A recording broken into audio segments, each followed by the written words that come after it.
बत्ती बुझाई के हाय दैया कुंडी लगाई के बत्ती बुझाई के कमर में हमारा दर्द उठाई के सखी पाड़ा पर कसाई भतार हो मारे चीत चीत चीत कब पट पट पट कहे नया तरीका के प्यार हो मारे चीत चीत चीत कब पट पट पट कहे नया तरीका के प्यार हो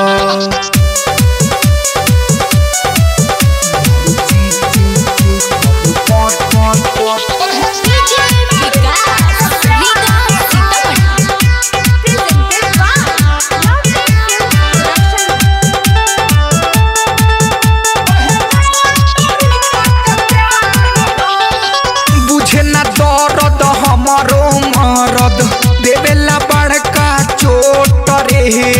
मिलत मौका कोरा में सखिया लेके जाला लोट रे हर का बताई हो है बुझे न दर्द हमारो मरद देवेला बड़ा चोट रे मिलत मौका कोरा में सखिया लेके जाला लोट रे एक रात में 3 बेर मुआना करेला विस्फोट रे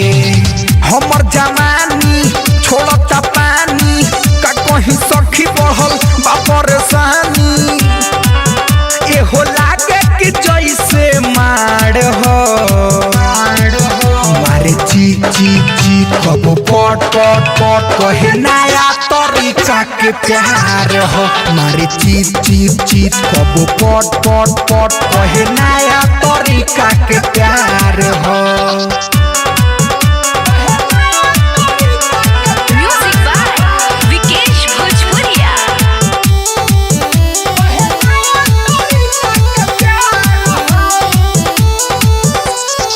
रहन से एकरा सुन सखी बानी हम परेशान हो